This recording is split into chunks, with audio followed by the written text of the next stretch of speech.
Good morning and welcome to the Caregiver Teleconnection. My name is Glenda Rogers and I'm going to be your host for today's session. Today we have with us Dr. Nestor Praderio, and he's going to be talking about brain health for older adults. And before he gets started with his presentation, let me tell you just a little bit about him. Dr. Praderio was born and raised in Argentina. He is a graduate of the University of La Plata School of Medicine and completed his residence in psychiatry at the Yale University affiliated program of Connecticut Valley Hospital in Middleton, Connecticut. His special interest is focused on geriatric psychiatry. He is a consultant of many nursing homes and assisted living units in South Texas. He is also the founder and president of Face to Face, which is a nonprofit organization and Alzheimer's support group. All of his time dedicated to this organization is volunteered, and it includes monthly meetings in which he speaks to family, caregivers, and clinicians, an annual face-to-face festival, and a yearly Coastal Bend Walk for Memory. Dr. Praderio, thank you for joining us today, and welcome. Good morning to all of you. Thank you very much, Glenda, for your nice words before my initiation. In preparation for today's teleconnection meeting, I thought for a while, and I even discussed briefly with Gloria and other members of the SOS group, what will be a subject that will interest all of us. And we decided we will be today chatting about what is the health of the brain and why we need it, what is the meaning behind. And I decide to spend some time with you with this subject today. Therefore, when we think about value organs of our body, we believe that there is nothing more valuable than your brain, regardless the historical interpretation of the value of the heart from Valentine to the time of love and engagement.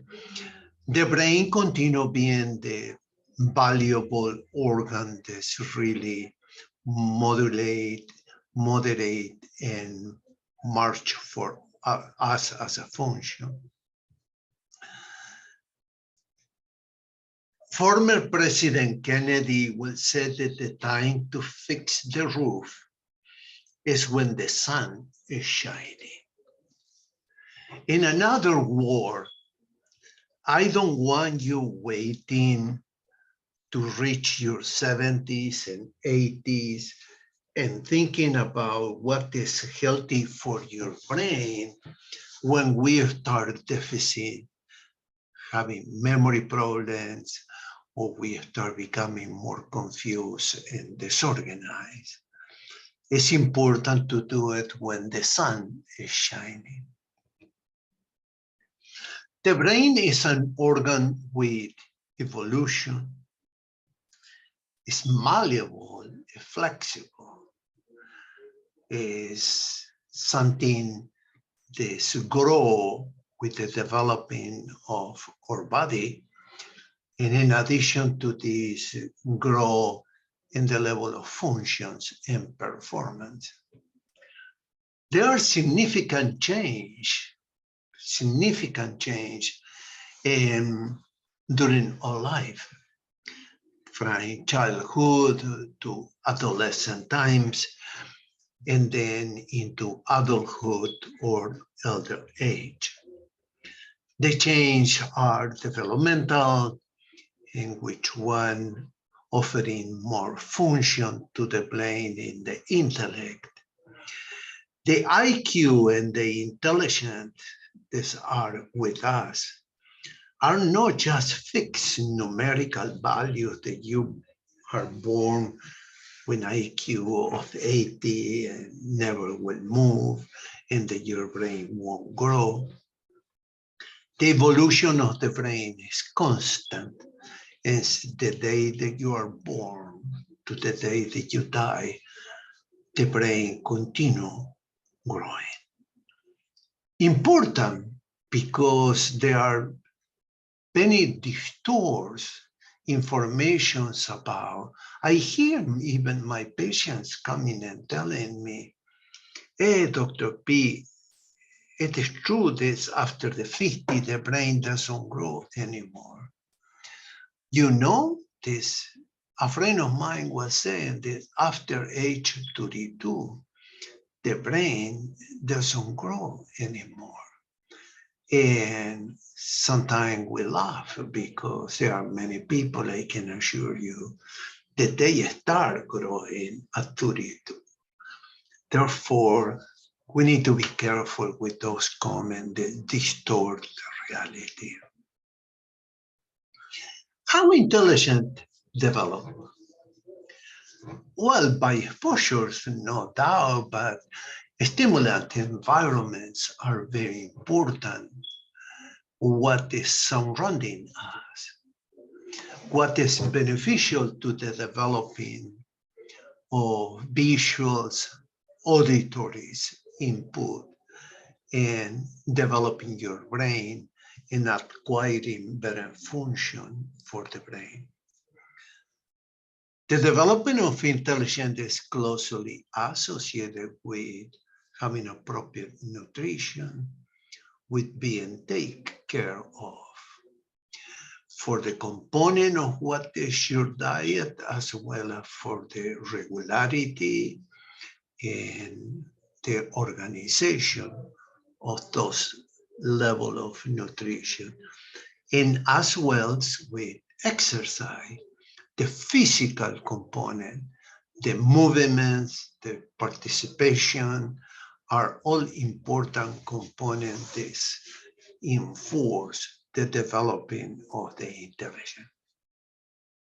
And then we go into nurture versus nurture. Think this about 52% of the intelligence is inherited through the genetic. Mom and dad give us 52%. And we have 48% to 50 to derive from what we want to do with our brain. From littles going to adolescent, adulthood, and old age. We are the one who is going to decide what we do with our brain environmentally and in an other way. What will you expect, or what we expect from environmental enhancing? We expect complexity in what we are exposed to. We like to see colors, coordinations, stimulation by noise. We can control and mediate information entering our brain and exiting our brain in a way of thinking. And one of the most important decisions is we can make in our own life and the life of others is the ability to create.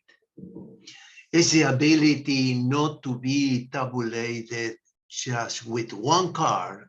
This is going to be the one that's functional for life without giving us the rational flexibility and the ability to think and base in our thought to give creativity to projects, to new ideas, and to grow. That's very, very important. Therefore, some of the facts that appear in neuroenhancing environmental situation are what we learn about music. how important is the development of the brain with artistic and music backup.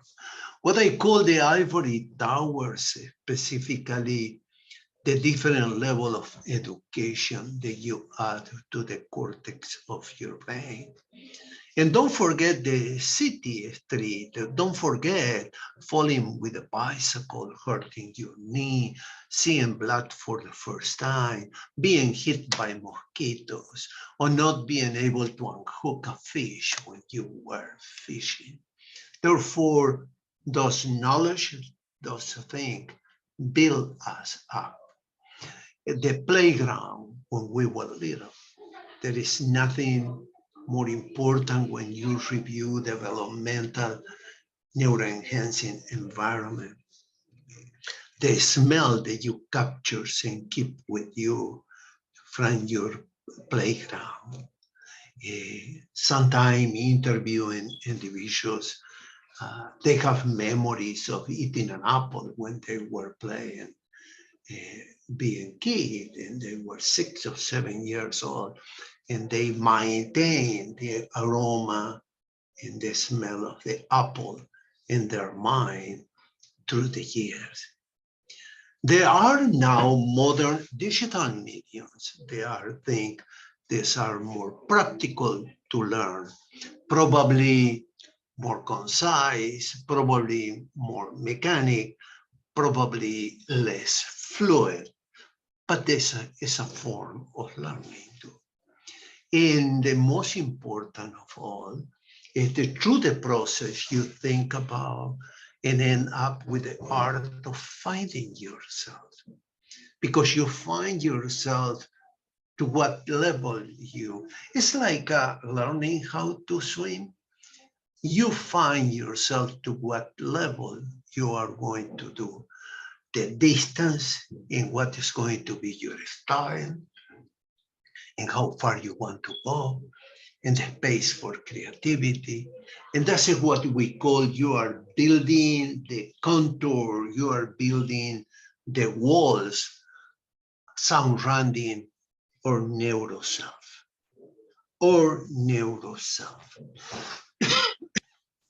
What is the reason that we carry this 1.2 pound organ inside our skull? That is our neuroself. This is the way that we approach life and how we take care for. A little of the stage of aging and health in America. We are on the middle of this aging process of baby boomer. By the year 2030, we are just 7-8 years away. Older adult will account for about 20 to 22% of all of the population of USA. Let's go and have cars on our hands, and we are going to talk about what happened after age 65. The comorbidities that may appear in each one of the individuals, and where we go without protections and without education about how to care for. Will be hypertension, diabetes, COPD, cancer, cardiac condition. Will be deterioration of the brain. For 29 years, I am a specialist in dementia. This is a chronic neurological disease, and one of the risk factors of this disease is to age. Therefore, the further that we go with aging, the higher the probability to develop dementia. Chronic condition, they are going to present a strong economic incentive for action. They are going to present to organizations, to those who develop systems, to the pharma of America, to the organization who care for elderly, an important system, financial system, they have to be prepared for the aging of America. We're going to talk a little about the health status indicator, what really impact in actions against and in favor of our brain health. Physically unhealthy days, specifically comorbidities. There are specific comorbidities that in certain form impact and traumatize the brain more than others. Alcoholic have an associated impact on the brain that's significant to the point of creating alcoholic dementias. Chronic obstructive pulmonary disease in certain way offer a chronic hypoxia of the brain, not allowing good oxygenation and creating some chronic confusional, disorganized state. Chronic infections, variations in glucose by suffering diabetes mellitus, and the very frequent mental stress. No doubt the post-COVID pandemic, we learn specifically the impact this stress plus disease can create on the individual. Disability, therefore, to help, we need to enhance physical activity. We need to eat more fruit, veggies. We need to be careful with obesity and smoking because deteriorate function of the brain. We continue and we have to pay attention to medications. There are wonderful studies about how we have our house full of medication. We have all of the one that the doctor prescribed to us and go to the next little drawer and we have all of the one that we buy in Mexico. And on the drawer, we have all of the one that we buy over the counter. And then my friend gave me all of this tea that they say, and we end up with an amount of medication prescribed and over the counter that we don't know how they appear close to us. We need to be very careful in how to use in an early station of age. We need to be careful because they become potential product to deteriorate health, even to complicate health to the point that some individuals overdose by a mistake with medication that has originating of over-the-counter medication. We need to be concise, precise, and good, and follow up some vaccinations protocol. These are important for in female. We have to be very, very strong about recommending mammogram until certain age to be sure that those will keep things in order. And what we do to keep the brain young? What do we do? How we minimize the stress? What mechanism we use? How we initiate a plan? This will help us to do mental aerobic.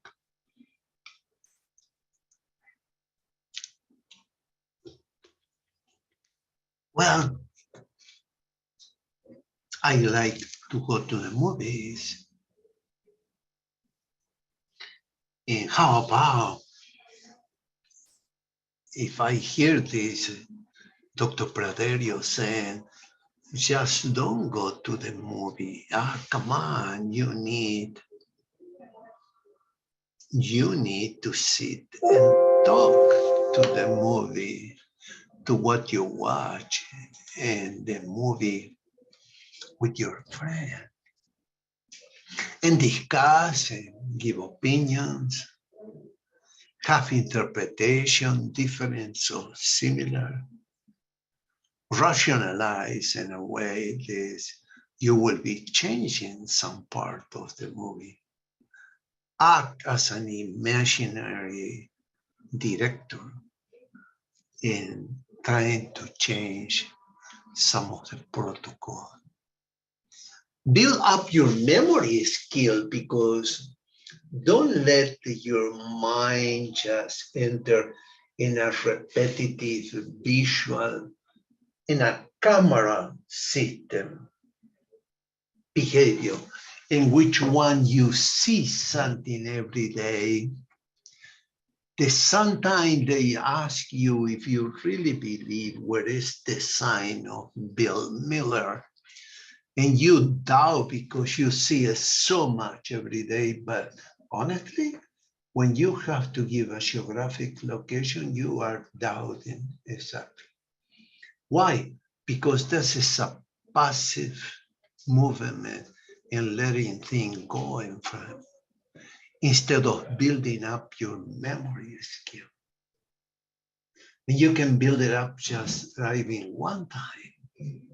And driving two, you are a perfectionist, because you say, Bill Miller is across the street from the hospital, about 1 mile from the gas station, on the way to someplace.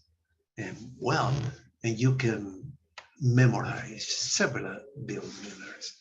And you can say one day, how many Bill Millers I know in town? How many hospitals are in town?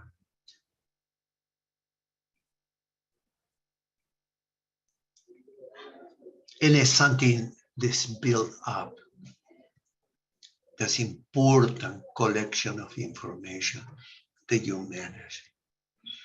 An important diet, very, very important. We will talk a little what is a diet.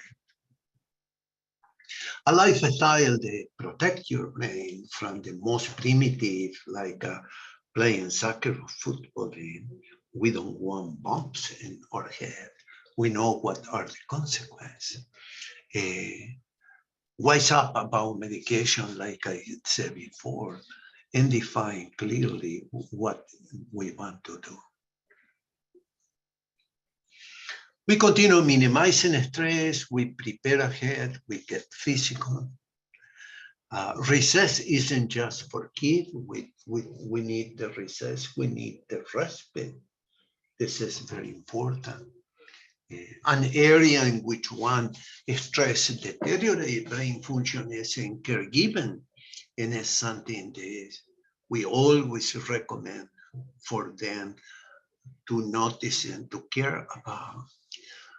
Relax, this is not won't hurt. Cut back in caffeine, alcohol, get enough sleep.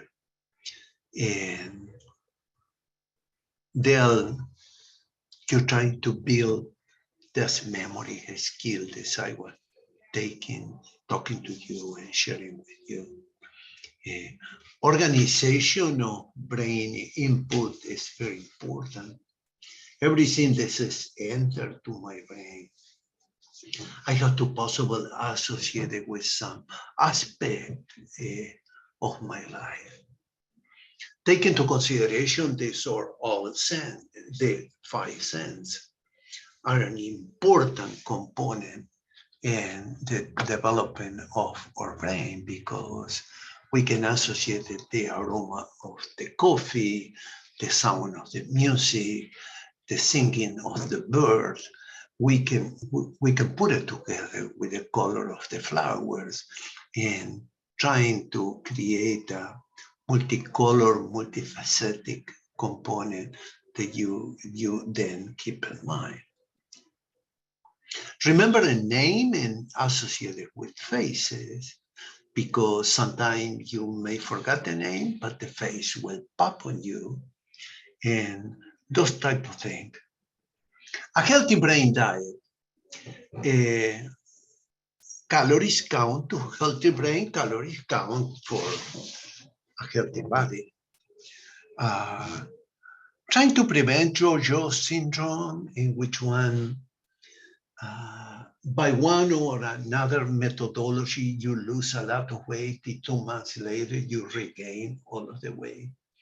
And 2 months later, you change medication and do a diet of partially abusive to the system, and you lose weight, and then 6 months later, you regain the weight. There are good fat and bad fat, and it's important. Catch of the day, don't forget. And you can associate catch of the day with antioxidant brain food. Therefore, you can go and pick the fish that have more antioxidant and less fat. And Pacific salmon, tunas, whiting in this area, you can fish whiting here by Padre Island. And it's an excellent fish in the amount of antioxidant, vitamins, minerals. It's very important. Eat the smart, blueberry, wild salmon, nut and seed, avocados, whole grain, spinach and bean, broccoli and pumpkin, orange and soy.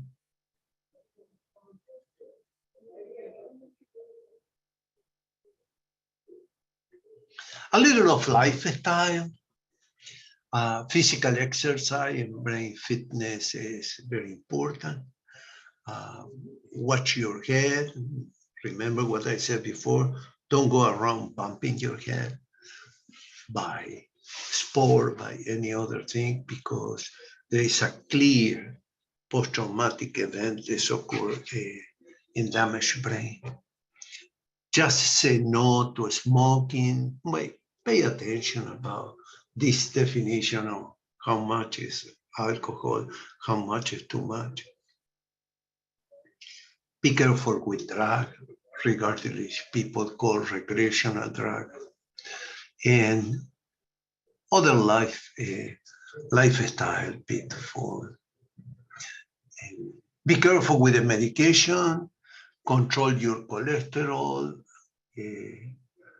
hypertension, treatment of physical illness.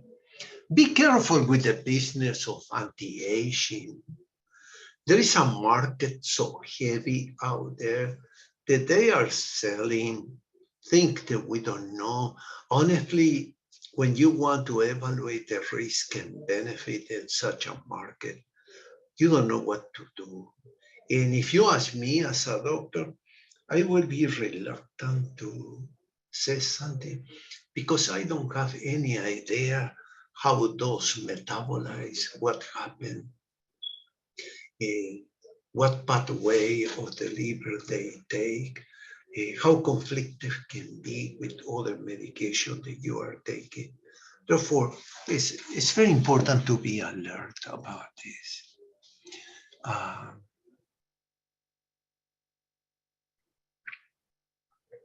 I want to share with you, well, defining my role in all of this. I think I am very interested, specifically with face-to-face and non-profit organizations, to offer education to all of you and to give support. I think as an educator, I am always packing my palette and my brushes because I love artistic mind. I want people with creativity. I want my students just flourishing. I want people thinking, having questions about anything that's occurring across your mind. Specifically, I like the projection of the most you understand yourself, the best will be in understanding others. You will be to be empathic to others if you allow yourself to be empathic to your own self. And if you respect yourself, you will be able to reflect that. In social integration, we cannot run and hide and trying to offer the best of us. Therefore, cross my mind, and this is a project that I discuss with people close to me, and I don't have it in a full-time base development, but to create some of a senior health project and to make your vision a reality, to see if you can put together what you envision at this age in the care of people, and to develop a solid course of action. Therefore, in order to proceed with this, there is no doubt that you have to find the right partner to share your vision. You cannot get stuck with someone that doesn't have the same vision. And experience is very, very significant. Therefore, I define that we need to establish a clear project scope.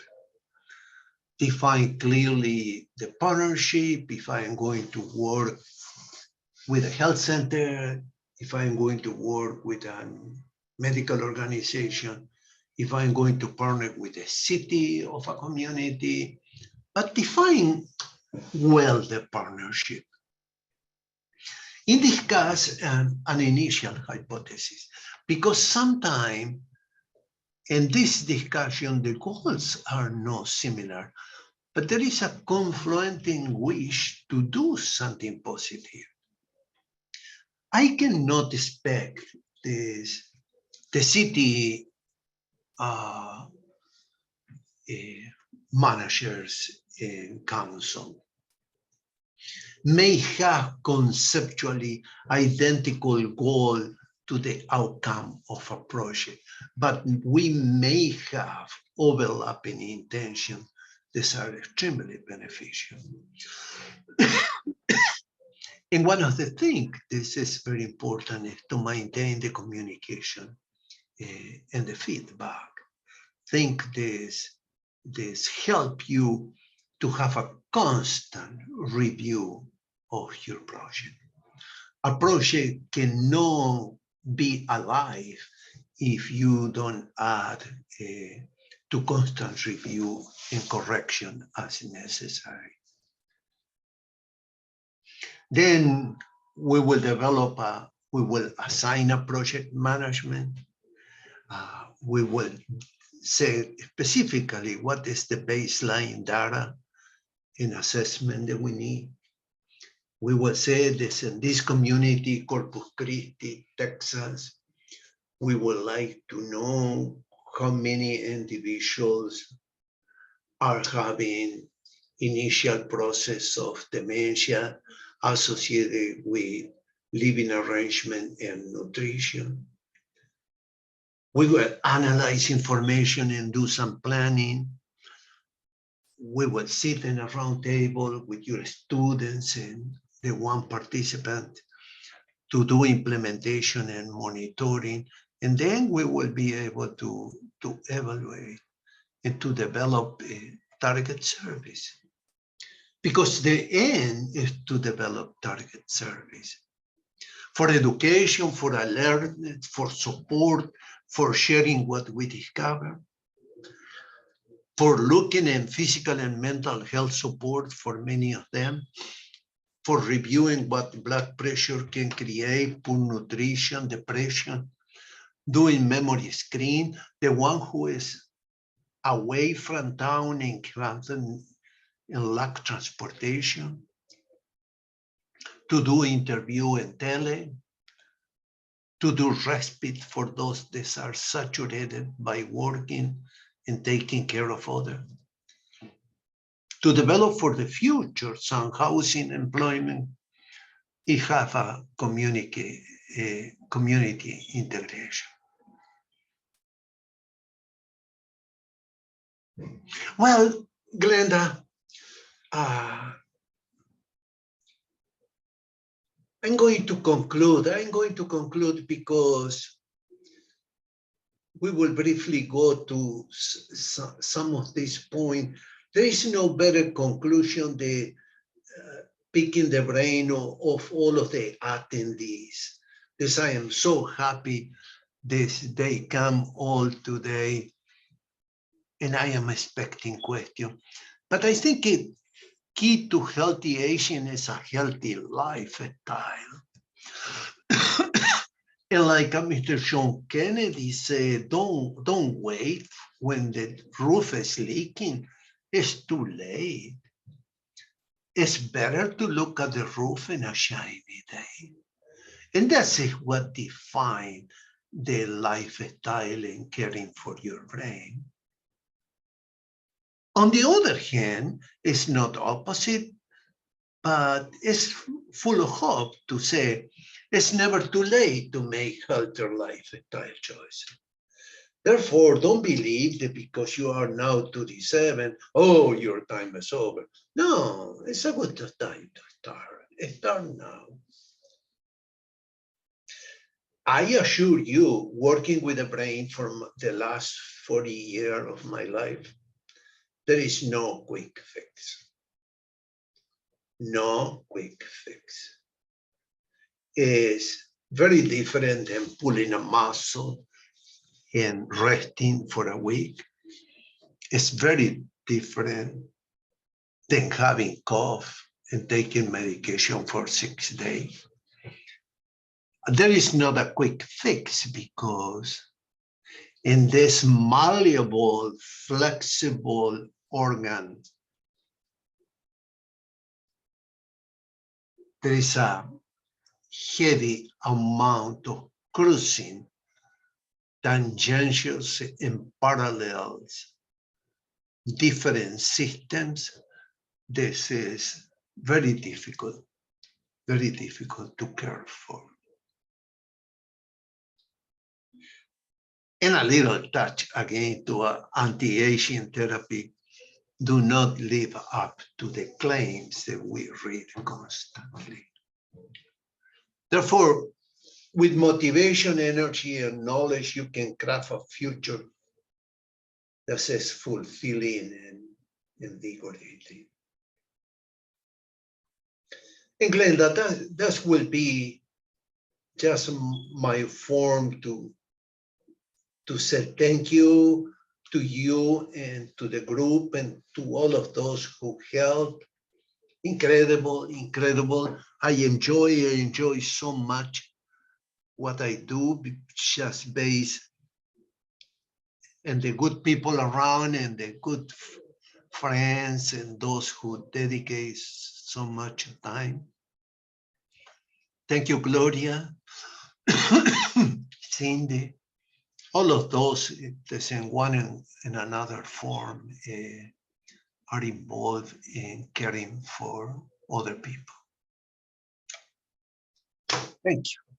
Thank you, Dr. Praderio, very much. Are there any questions or comments that you would like to make at this time? The chat box is open, or you can unmute your microphone, and I will call on you because I can see all of your names and when your microphone is unmuted. While people are thinking about that, Dr. Praderio, and you mentioned some of the anti-aging market that's out there. Does that hold the same for the marketing of medications that supposedly help memory? And I'm talking about over the counter now. I'm not talking about prescribed. Yes. Excellent question, Glenda. Similar comment. I can accommodate this closer. Some of them persist a little longer on the market. Ginkgo biloba has been on the market for close to 15, 20 years. And the good part of ginkgo biloba is there has been at least 4 or 5 studies that demonstrate this is not making any change. But on the other hand, many people continue consuming ginkgo biloba. I think we physicians, especially dedicated to geriatric, learn this after 15 or 20 years of ginkgo biloba. If they don't kill you, they are not going to kill you. Therefore, we are not trembling about taking ginkgo biloba because we didn't see any case of serious consequence. But there are other products, and there is a increased propaganda. And we need to be very careful, specifically for how they act and how they metabolize with medication that you are taking. In general, elderly are carrying multi-pharmacy, multi-drugs for all of the medical comorbidity that they have. Thank you so much for covering that. Clarissa, did you have a question or a comment? Yes, I wanted to know, with the advent of so many illegal and illicit drugs, the brains of our children is going to be very different from our brain. And so will they have the ability to take care of us since the United States society doesn't, for the most part, value aging?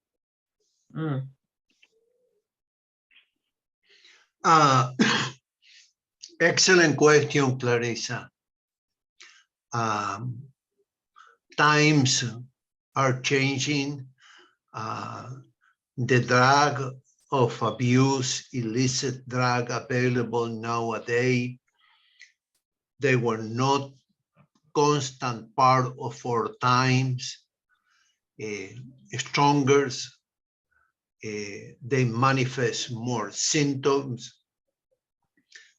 We already know that they create chronic issues and brain development. Therefore, there is no doubt this is going to have impact in what we talk today. This is the healthy development of a brain. The complexity of all of this, Clarissa, is when we grew up 35, 40 years ago, even more, appeared as the familiar nuclear was able to have certain degree of participation, education, control, in a loving approach to help people not to go through those difficult times. Nowadays, our society at large, some of the destructions of familiar nucleus, and specifically the lack of a well diagram and orchestrated treatment for drug and alcohol, which suffer so much, doesn't give us the opportunity to prevent and to protect those young brains that are being traumatized by the drug and alcohol. But Clarissa, you have an excellent question. Your question cut through local, state, and federal agency. Your question go to the top in how we can create and enhance healthy brains in our adolescent population and our children's. Thank you for asking this question. Thank you, Clarissa. Gloria, why don't you go ahead and cover the material that you have, and then after you, I will talk about what's coming up on the Caregiver Teleconnection. Okay, great. Thank you, Glenda. Just wanted to announce a couple of announcements for Dr. Praderio. He's got coming up.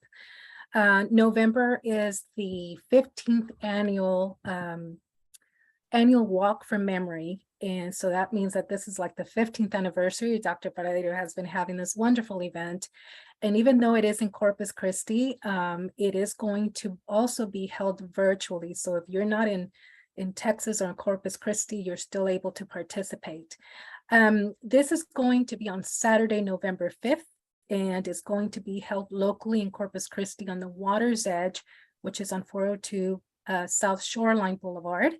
And if you all want to register or either make the trip to Corpus or are locally from Corpus or you want to attend virtually, you can call 361-826-2343. And I repeat, that number is 361-826-2343 so that you can register and you can also get some more information. The other announcement I'd like to make is that Dr. Praderio also has what is called a Caregiver Education and Dementia Support Program. And this is for families that are caring for loved ones with dementia, either symptoms or diagnosis. He has this on a monthly basis. It is held on the 4th Wednesday of every month at 5 p.m. and it's also a virtual program. So anywhere you're actually calling from, you can actually join in. You need to register at the same number, which is 361-826-2343, and tell them that you're interested in registering for the support group, and you'll be they'll get some information from you and they can send you the login information. I also want to stress that this is going to be the last group that Dr. Praderio has for the year. November and December, usually those are reserved for the holidays. So if you want to join in and be able to learn a little bit more and have some support, you can also call that number. Again, it's 361-826-2343. Thank you, Glenda. Thank you, Gloria. If you would be so kind, would you type that phone number into the chat box so everybody can visually see it? Absolutely. I would appreciate that. Right. Thank you. Anyone have questions or comments while we've been going over some of Dr. Praderio's upcoming events? There's nothing in the chat box. It's empty. Give me a little bit of time. I'll go ahead and type it in. I'm just trying to get back in there. Yeah. And do you see my welcome to the WellMed Charitable Foundation? It just came through. Thank you. Okay. Thank you so much. I had mentioned earlier that this session was being recorded and will be posted as a podcast. And you can see the web address there, www.caregiverteleconnection.org. You can find other of Dr. Praderio's presentations on the Caregiver Teleconnection and just a lot of other sessions and presenters. So I really do encourage you to go to the website and look at our array of podcasts. If you have any difficulty with reaching that, I put our customer service representative number there. It is toll free. So feel free to contact her if you have any difficulties or questions about the Caregiver Teleconnection. You will also receive in a few days a post-session questionnaire. Would certainly appreciate you taking the couple of minutes to go through that and answer the questions. We love the feedback. If you've heard a presenter that you would like to hear again on the Caregiver Teleconnection or a topic you would like us to investigate and research and present, we'd love to hear that also. I see Gloria has put that number up, and so feel free to contact them about Dr. Praderio's mission. I will call that a mission, Dr. Praderio. And let me tell you just a little bit about what's coming up on the Caregiver Teleconnection. I will be back with you on Thursday at 10 o'clock Central Time. It's one of our Dear Lucy sessions. And Lucy is going to be talking about how to handle hygiene challenges for a person with dementia. We hear this a lot. It is a challenge that caregivers face. And so Lucy Barilak is going to be talking about that. That is on Thursday, October the 13th. Then on Tuesday, October the 18th is a Spanish language session at 10 o'clock Central Time. And Minerva, can you tell us what that topic is for that with Jose Diaz? She may be away. They don't give it to me in English, and my Spanish is not that good. So I think it's about Medicare, though. It looks like the basics of Medicare to me. So if you know people that are Spanish language primarily, please tell them about that. I'm sorry. I was just bringing up the calendar. Yes, the Spanish session on October 18th at 10 a.m. Central is going to be Conceptos Básicos en Medicare, and it is going to be talking about the basic things you need to know during open enrollment right now. Excellent. Well, my Spanish got me through. I could tell you a little bit about that, so I'm proud I can still remember what I learned many, many years ago, and I guess that was brain health. So that's good. Anyone have a question or a comment before we close today? Gloria has added some more information in there, so please feel free to call that number for more information. Well, Dr. Praderio, do you have any closing words for our participants today? No, my standard thank you and gratitude for all of you. Thank you, Gloria, for bringing all of the information. This is very important. Thank you to the attendees, and Glenda, was very good to see you. It was good to see you. And thank you very much. Thank you, everyone, for joining us today, and we hope to see you on future sessions. And take care and stay well, and get your flu shot. It's that time of year again. Thank you again. Bye-bye.